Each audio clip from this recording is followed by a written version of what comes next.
సరిహద్దుల్లోనో ఎక్కడో పనిచేసి దేశం కోసం నిలబడి ఉంటాడు. ఒక ఉన్నతమైన ఆలోచనలు ఇవి ఉంటాయి. అలాంటి సిస్టమ్స్లో పనిచేసి ఉంటారు.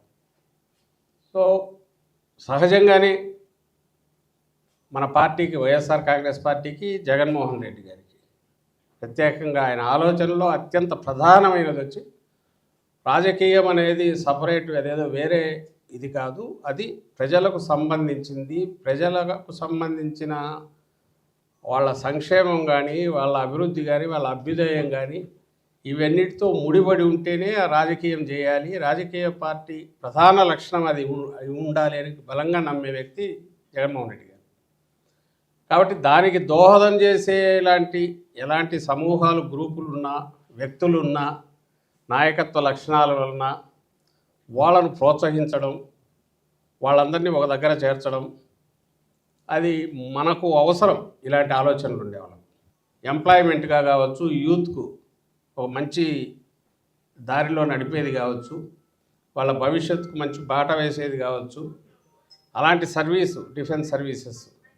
సో వాటిలో కూడా వీలైనంత ఎక్కువ మంది పోతుంటే స్టేట్ నుంచి కూడా ఎంప్లాయ్మెంట్ క్రియేషన్ కూడా అవుతుంది. అలాగే సర్వీస్ చేసి వచ్చిన వాళ్ళ అవి సేవలు ఇక్కడ వాడుకోగలిగితే డిఫరెంట్ సెగ్మెంట్స్లో ఒక క్రమశిక్షణ కలిగిన ఫోర్స్ కాబట్టి మంచి ఫలితాలు కూడా ఉంటాయి.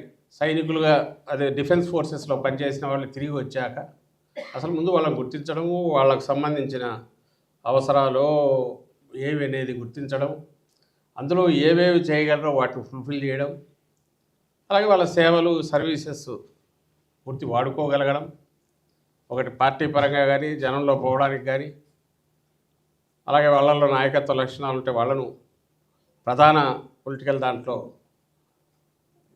వాళ్ళకున్న అడ్వాంటేజ్ ఉంటుంది కాబట్టి వాటిని వాడుకోవడం.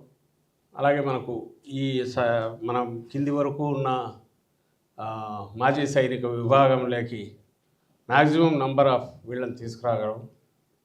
సో సంస్థాగతంగా ఈ విభాగాన్ని ఎంతవరకు మనం బలోపేతం చేయాలి కిందికి అనేది ఒకటి, అది దాని మీద దృష్టి పెట్టి మనకు తర్వాత ఆ ప్రాసెస్లో భాగంగానే ఒకసారి మీరు పార్టీ దీంట్లో భాగమైనాక ఇంకా అన్నింటిలో ప్రతిదీ ఇష్యూస్ ఉంటే డిస్కస్ చేస్తుంటాం. మిగిలిన వాటి గురించి మాట్లాడినట్టే మీరంతా ఏమంటారు, సర్వీస్లో నుంచి వచ్చిన వాళ్ళు, లోక జ్ఞానం ఎక్కువ ఉండేవాళ్ళు, చుట్టూ జరుగుతున్న దాన్ని అబ్జర్వ్ చేసేవాళ్ళు, ఏదైనా మంచి జరుగుతుంటే ఎంకరేజ్ చేయడము, చెడు ఉంటే దాన్ని ఆపే ప్రయత్నం చేయడము.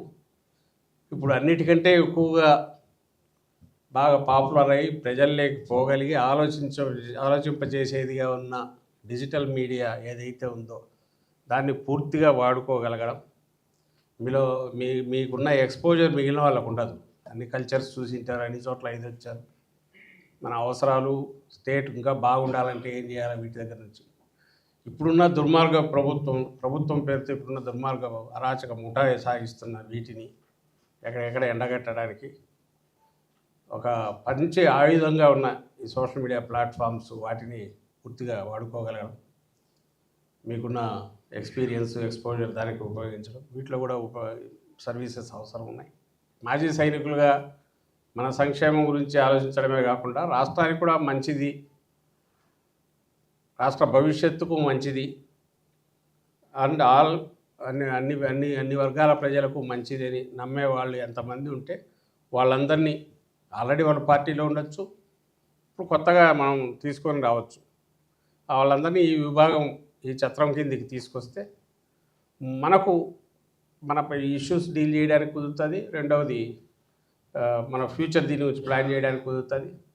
పార్టీలో యాక్టివ్గా చురుగ్గా మీరు పాల్గొనడానికి ఒక అవకాశం వస్తుంది. మీరు కానీ ఇంకా ఎవరైనా ఉంటే, ఎవరైతే మన దీంతో కలిసి జర్నీ చేయాలనుకుంటున్నారో వాళ్ళ వివరాలన్నీ కూడా మన దగ్గర ఉండాలి. సో దట్ వాళ్ళ ద్వారా మళ్ళీ సొసైటీకి మెసేజ్ పంపినా, ఇంకోటి పంపినా, ఇప్పుడున్న అవకాశాలు మీడియా ద్వారా ఇన్ని అవకాశాలు ఉన్నాయి కాబట్టి ఆ రియల్ టైంలో చంద్రబాబు నాయుడు కానీ ఇప్పుడు అటువైపు వాళ్ళు కానీ క్రియేట్ చేసే ఒక తప్పుడు ప్రచారము, విష ప్రచారము, ఫేక్ నెరేటివ్ బిల్డ్ చేసి వాళ్ళు ఏదైతే చేస్తున్నారో, క్యారెక్టర్ అసాసినేషన్లు కానీ, ప్రజల సమస్యలు కాకుండా వాటికి ఆన్సర్ ఇవ్వకుండా సంబంధం లేనివి వాటి మీద అండ్ తప్పించుకుని డైవర్ట్ చేసే పాలిటిక్స్ ఏదైతే చేస్తున్నారో వాటిని ఎక్కడికెక్కడ తిప్పికొట్టి వాళ్ళని మళ్ళీ చొక్కా పట్టుకొని లాగి ఇదిగో ఈ సమస్య నీ వల్ల క్రియేట్ అయింది, దీనికి నువ్వు ఆన్సర్ ఇవ్వాలని నిలదీసే పరిస్థితిలో పెట్టాలని. అంటే అల్టిమేట్ సొసైటీ నిర్మాణంలో, సొసైటీ ఫంక్షనింగ్లో మీ రోల్, మీ బాధ్యత చాలా పెద్దది అనేది మీరు గుర్తించాలా. డిఫెన్స్ ఫోర్సెస్లోకి పోయి వచ్చిన ప్రతి ఒక్కరు కూడా గర్వంగా వచ్చేసి ఎస్ మా రోల్ చాలా పెద్దది అనుకునేట్టు చేయగలగాలి.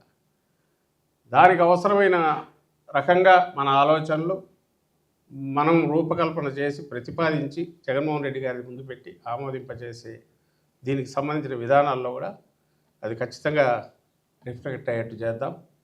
అండ్ వీటన్నిటిలో మీరు అనుకునే మళ్ళీ తర్వాత మీరు కూర్చొని ఒక అడహాకి దీన్ని తయారు చేస్తే నేను చూస్తాను.